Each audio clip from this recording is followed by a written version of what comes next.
If you work at a traditional O+P clinic, your patients are seeing beautiful 3D printed and 3D designed orthoses in the industry because device fabrication is going digital and it's going automated. You yourself see the value of next generation 3D printed devices, and you're also seeing less of a return on your traditional fabrication. This means that your practice is running longer hours to keep up with more throughput, which means more labor and less time to invest in how to deliver that superior product. And if you're not focusing on delivering a superior product, how are you going to stay valuable to your patients?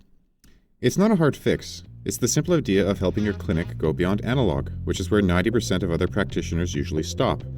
Large players in the O+P space have invested big in creating design workflows that push a closed ecosystem of products and solutions, and unless you can match high production quotas, the price point and access to these new device designs and workflows leaves small players out of reach from accessing these tools. Check out this channel. It's a resource I've made for helping mom and pop shops design from 3D scans for 3D printing. If you have a 3D printer and a 3D scanner, you're already halfway there. But even if you don't, I can show you how to get into the space today without either of them, and with the lowest possible overhead. And no, you don't have to spend tens of thousands of dollars for a software license or a 3D scanner like other providers might have you think. This solution uses the most affordable software and scanning avenues on the market today. Invest in the skills rather than buying machines.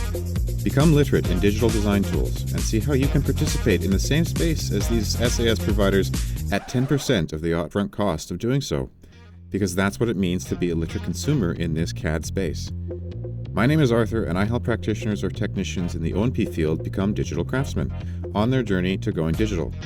I have helped many of my clients overcome the unknown with working in digital software and facilitate easy 3D design and source manufacturing, all from a support and training portal online. You don't need a 3D scanner to start, and you don't need a 3D printer either. My methods are lean and affordable, allowing you to internalize any and all components of my surface offering that you are ready to take on within your team. My solution in the market today is ideal for small to medium-sized O+P clinics who are learning the ropes of digital design and who don't have the means to shell out hundreds of thousands of dollars for a full turnkey solution in 3D printing and scanning, or as much again in expensive software and technician training.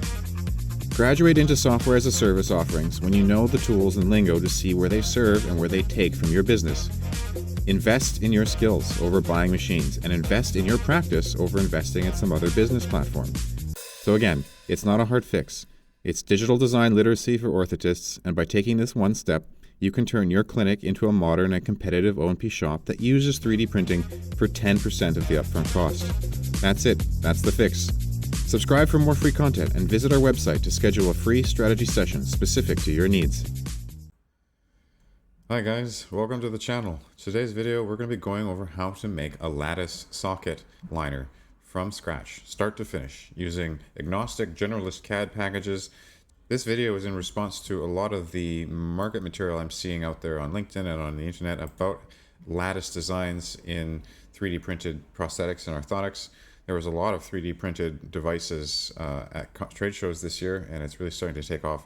So I'm going to outline today using two simple tools how to do this for yourself. Let's take the deep dive and let's jump in, starting from a 3D scan.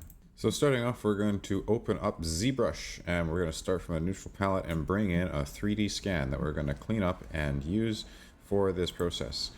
Big shout out to Derek Schmidt and his Limb and Lattice community, where these scans can be made available to anyone who registers. So I'd encourage you to follow the link below and register and check out Derek Schmidt's profile and page. Thanks for all of the work. So let's start off. Let's gonna open that 3D mesh. I'm gonna hit the import button. There we go. So starting off, we're gonna click and drag our view on, and we gotta make sure we hit edit in order to see it. Otherwise, you're just gonna create a bunch of instances of it. I'm gonna change my material, and I'm gonna make this double so I can sort of see both sides. So there you can see a 3D scan socket. This was probably done with an iPhone scanner by the looks of it, just with all of the junk and the gunk flying around here. I can turn on my poly count and see that it has been decimated. It is a low poly count device, and if I hold down shift and sort of look at my ortho views, it's not aligned. So we need to prepare this for CAD. We need to prepare this for, first of all, like thickening and being able to bring it into other programs. So let's start off by aligning this mesh. So let's hit W on our keyboard to move, and we can change this from the Gizmo 3D to the legacy Gizmo, which I just find is a bit more useful. Hit R on our keyboard to rotate. Let's look around here, look on the side, and then drag this off the part, rotate. You know, we're trying to get this to be as aligned as possible. Stupid international keyboard. All right, so align, looking better. Getting close, getting close. It's pretty good. It's just this last little bit here. So maybe for this one, we can hold down Alt and move our gizmo so it's centered, and then we can just do that last bit of rotation so those top edges line up with each other. So that looks good to me. So alignment's done. Next, let's hop down to our scale checks and just check the size. So right now it's 25 centimeters tall. So that looks about right. Just, you know, it's either going to be right or it's going to be orders of magnitude off. So don't worry if you don't know exactly how big it's supposed to be, as long as it makes sense, you know, sanity check wise. So alignment's done, check's done. Let's clean up the edging around this thing and sort of reduce this into, you know, a usable body. So I'm going to just start off by holding down Control and Shift and going in and selecting my Select Lasso tool, Control Shift Select, and then holding down Alt to turn it red and to cut it out of the view. Now, it hasn't been deleted, it's just been removed from the screen. So we're going to need to do a few more of these just to cut this away. There we go. And where else can we cut away? Because like this edge here is just really gnarly. Really don't want that if we don't need it. That looks pretty good. This side here, let's do the same thing. Control Shift and Alt to click and drag and remove. Oh, I accidentally removed something, so I can use this. This is your undo slider at the top, by the way. Control Shift Alt, get rid of that. And you know, that's looking pretty good. Maybe this last little lip here we can just cut back. There we go.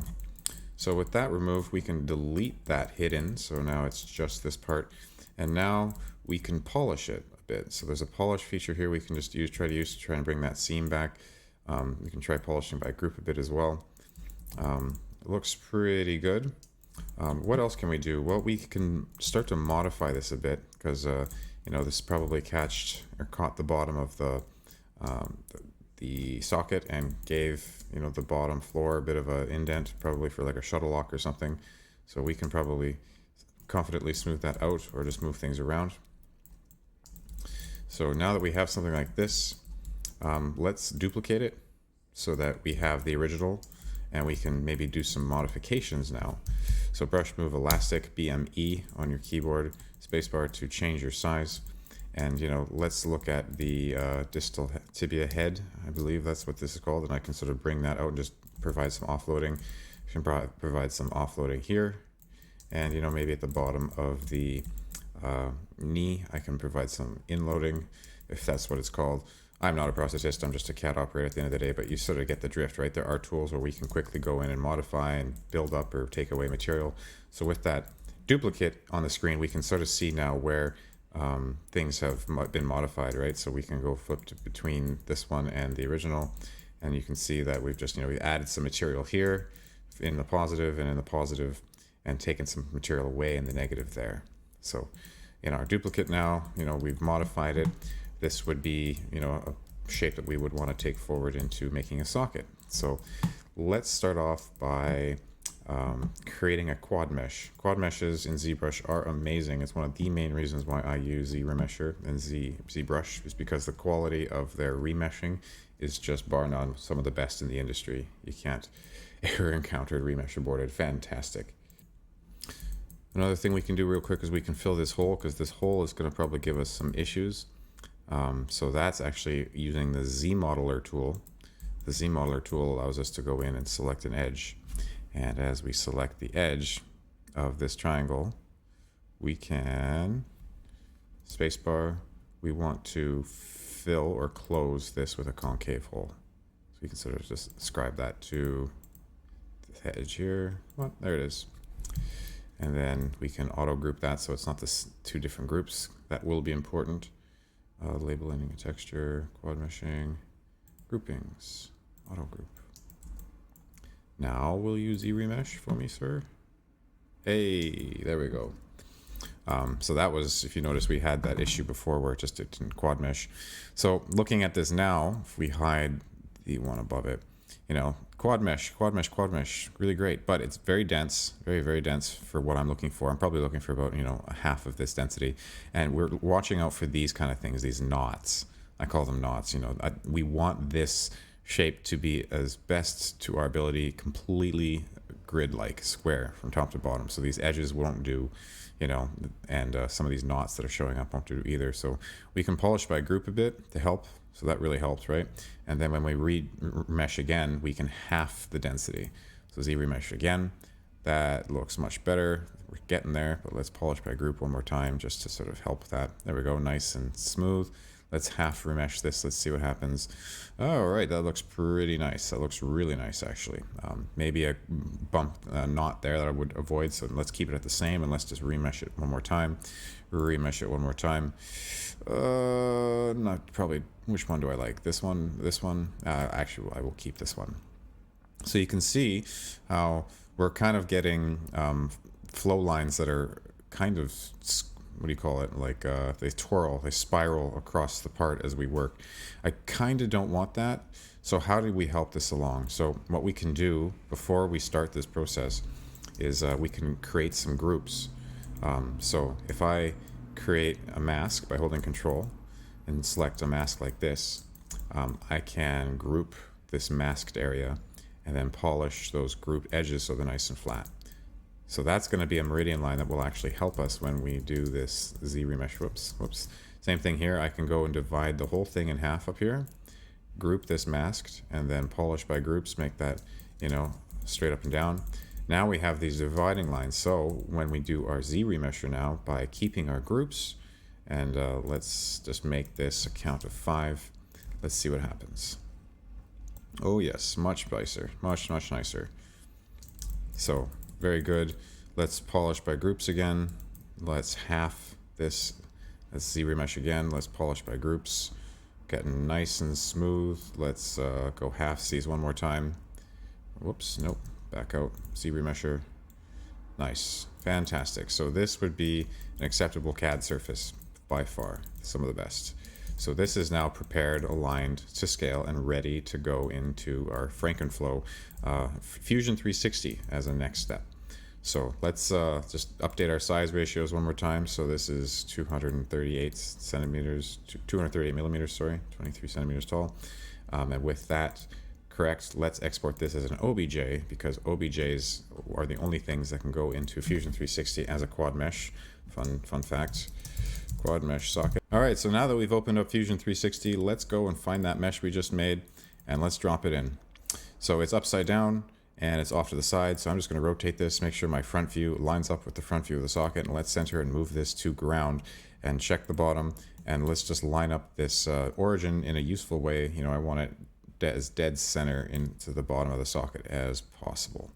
So, you know, look at it from a few different angles, make sure you sort of get it in a good spot, and let's hit OK. Perfect. Now we need to bring in a shuttle lock. We want to, you know, also afford ourselves not just the socket, which is, you know, this is the inside surface of the skin contact socket, but we also need a shuttle lock. So we can bring in some templates that we've previously made. So we bring it in. We have both the shuttle lock and the cutting tool in the same part, which is really exciting. If you can set it up so that you can call upon the cutting tool for the operation, but you can keep the part in place. So I'm going to position this as best I can, just as realistically as I can. And I believe this is medial pointing. So something like this would be what I would consider complete. Oops. So now we sort of mapped this out. We've got the leg as well as the shuttle lock. Let's go and create our socket now. So under the, let's create a new component first for this socket rebuild. So this is going to be the socket design. So now you can see everything sort of shaded out, which is great. Let's go and start off by creating a form, which is, you know, a simple convert quad mesh to a parasolid. Just like that, bam, we've got a workable surface. So this allows us to go in and like further refine and edit things. So, you know, taking this typical head, and like we can even like move this out a bit more if we want, or we can go and flatten an area. So it's really up to you and how you move things around. But you get those kinds of tools in this area, which is great. But I don't want to do much. I did my modifying in the mesh phase, so let's go straight to thickening, because that's the hardest bottleneck in CAD is thickening, but inside of a T-spline it really isn't. So let's take this and let's extrude this. This is going to be the liner, right? So negative 2.5 millimeters is going to be my nominal liner thickness. It can honestly be whatever you want it to be. Thickness, again, I'm going to redo this at 0.25 millimeters, and this is going to be a tolerance offset between the inner liner and the outer socket. And one more time, socket thickness, I'm going to make this 4 millimeters.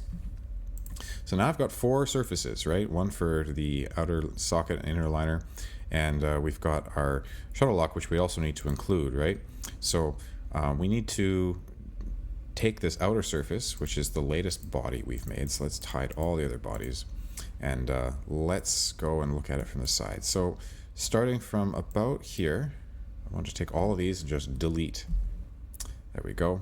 Right, we still have our stuff on the inside, but from here to, essentially here, we want to connect this. So I'm going to create an offset plane from the bottom. I'm going to make this my nominal thickness of 4. I'm going to create a sketch on this thing by projecting this line as a circle and then offsetting this again by our nominal thickness of 4. So what this allows us to do inside of T-splines, it's really quite amazing. We can edit our form, look at it from the front, hold down Alt, and extrude this down. Just kind of like this, and right around that area. And then there is, under modify, you can match this to a profile. Which profile? Well, the one we just made. And just like that, bam, you've got yourself a socket, an outer liner socket. Pretty cool. So that's all we needed to do to make this socket. We hit OK. We've come back out. We're now inside the parasolid the resurfacing, and all of our bodies are on. So now let's go and quickly patch this bottom, because we have an open surface there, which we don't want.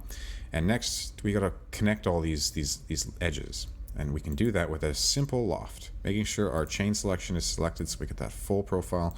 We can quickly go between those two, right click and repeat these ones, repeat, and you're done. But not done, because all of these are still 2D surfaces, and we can see that because everything is orange in our tree. So let's go and stitch these together. So I'm going to select the inside, the connector, and zooming in here, the inner. So there we go. That is our socket. That's our liner, sorry. Now you can see we have a body in white. Fantastic. And now finally repeating that, let's go stitch this bottom, this outer, this edge, and then the inside. There we go. Nice and connected. We hit OK. We got 2 bodies. What is this? This must be a little island. We can remove that. So let's hide our inner liner for a second. And now we need to consider the shuttle lock. We need to cut the shuttle lock from the socket, right? So if we turn on our cutting tool, you can see it's in place and ready to go. It's as simple as going S on your keyboard, searching for that combine command, and then cutting that shuttle lock tool, and then hiding it again. And there you have it. Just like that. If we go back to the top level assembly, we can see we have our shuttle lock inside at the bottom. If we want to round this edge, maybe we can. 3 millimeters. How about 6 millimeters? I'll take it, just to make sure that's comfy. We can round the top edges too, going F on our keyboard, and let's say this is 1.8. Fantastic. Nice round corner that we can easily update if we need to. And then let's turn back on our socket here, or our liner, sorry. And let's do, actually I'm going to keep this as a hard edge so that ZBrush can understand where this starts on top to bottom. And I'll show you what I mean in a second. But there you have it. So we have 2 bodies now. Let's quickly throw these into their respective components, because they are different components now. So the socket design now has the socket outer, socket shell maybe is the correct way to say that, and then the socket liner. Let's go and hit A on our keyboard for appearances. Let's search up carbon fiber, because why not? Carbon fiber plane, bring that on the outside. Let's search up, green for the inside. We can do plastic matte green for the inside. And then we can even change that color if you just want something a bit more medical or rubbery. It's really up to you, just how you represent that. And there you have it. So with a few simple clicks, we've just made ourselves a parasolid socket that has been modified, that is now ready to either be printed, right? You have your inner, your outer, but this is only half the equation. We need to go and now map out our newest contribution, which is that lattice I was talking about earlier. So let's take both of these and export them as meshes. So I'm going to export the socket shell. Actually, you know what? Let's just export as mesh the entire sub-assembly. One file per body makes it a little easier.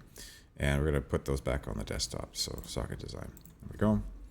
So now frankenflowing ourselves back into ZBrush with these CAD exports. And you can tell it's a CAD export by looking at the seams and the mesh quality. This is definitely a CAD mesh as opposed to a ZBrush mesh. So now let's finalize using very similar tools the mapping of the lattice structures. So I'm going to hide our quad socket, or our socket, sorry, we don't need that right now. I'm going to turn on my masking, and I'm going to mask by normals. So you can see now why I kept that hard edge, so I can very quickly isolate this group here. And this is our base thickness. I'm going to duplicate this and work on a clone of it, and just isolate the outer surface on the clone. And delete hidden. So again, we're starting with a 2D surface, and let's see, I want to Z-remesh this again. I want a quad mesh, so quad meshing my CAD surface.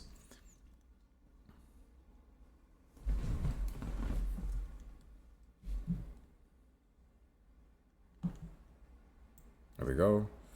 And so this is where it gets fun. So we can now create some groups to call out different areas for different padding options when we do lattice designs. So if I create a group here for the distal fibula head, and let's create a group on the bottom by just maybe doing a, click and drag alpha over this, blur that once. And let's create groups. So groups from masked, and then polish by group, something like this. And if with that done, now let's hit the same, and let's Z-remesh this one more time. So we gotta, keep your groups, mister. There we go. Let's half the resolution. Something like that should do. And in case we lost any geometry, we can project all, and it's gonna bump that out to our duplicate, which is also one of the reasons why I got it. So now you can see that we've got groupings for different areas for different paddings. Let's hop over now to our lattice workflow section and unwrap this design while keeping polygroups on. If we unwrap this and morph the UV, you can see now that it's going to flatten it out for us, and we get these different islands. This is lovely. This is called the UV map, when you can take something and flatten it. We're going to do this when we start laying out our lattice designs. So I'm going to copy these UVs and return to the morph. And I'm going to now essentially make this a huge, I'm going to make this much more highly resolute, because right now it's only 2,000 points. So if I divide this, it's now 7,000, 31,000, 126, 505,000, 2.1 million. Fantastic. So with that now, we can paste those original UVs from the low-res version, which takes instant, seconds. If I had tried to UV flatten this at 2 million polygons, my computer would have died. So now if we do the morph UV, I should be able to just flatten it, no problem. Fantastic. And with all this extra resolution now, we can talk about alphas. So the beauty of this method is that you can control your lattice designs from images, just 2D images. So here's an image that I have brought in as a Voronoi texture, or you can find anything. You can find a hex grid, you can find a circular grid, you can find anything you want. It can be, any organic shape. It can be a logo even. It's really up to you. And you don't need crazy expensive math software to do this. You can just, with paint, you can draw out and pattern out a design for yourself. So, and I'm going to hold down control, and I'm going to map this out here. And I'm going to map out a small one here. And on this one, I select my other alpha, my Voronoi, And I'm going to drag this Voronoi texture all the way across this part. Perfect. So let's create groups from this masking. Let's polish those groups a bit. And let's return, actually that doesn't look like that. So let's go back one. Let's first return to our shape. So let's unmorph this. And now you can see we've got the mapping set up for this, this process, this next step.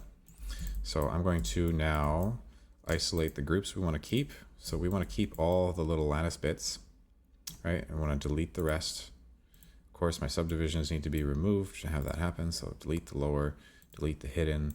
And now can we panel loop this design, which is now on top of our socket liner.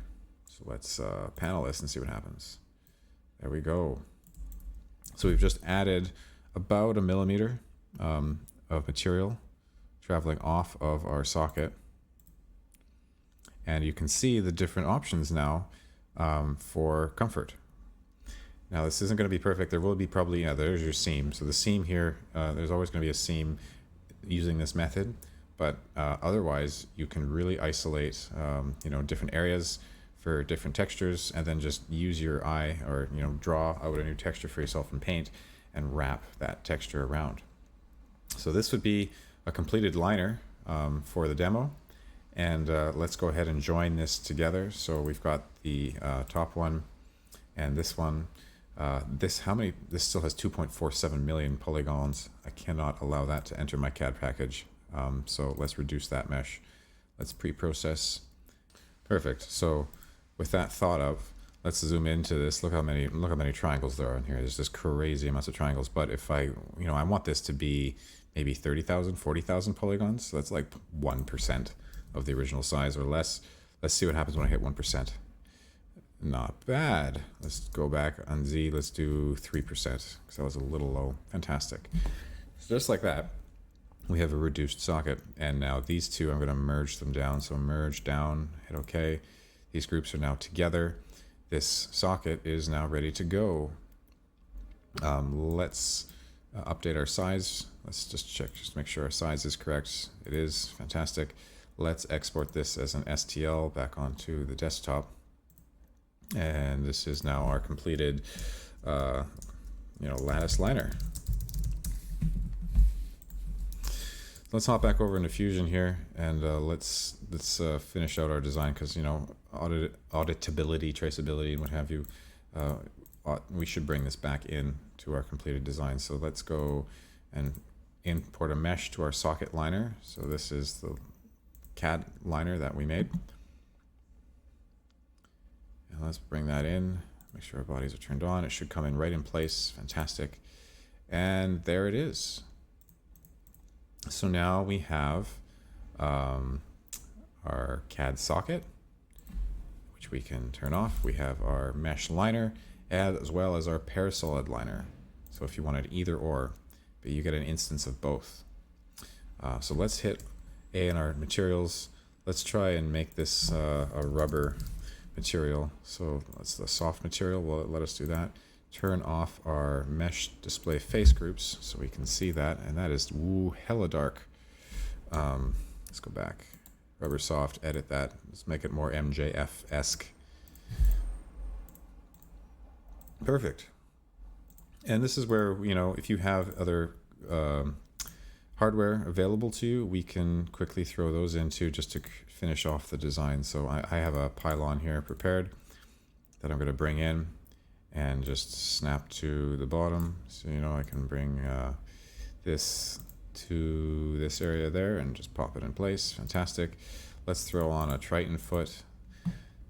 If you're interested in these assets, there will be a course very soon that I'm going to be offering on creating these assets for yourself from start to finish. Perfect. So there is a completed design just like that using existing templates and standard hardware. Let's hop over into rendering and see if we can make this look pretty nice. And hit M on our keyboard. I want to move the inner liner just so you guys can see it in the render.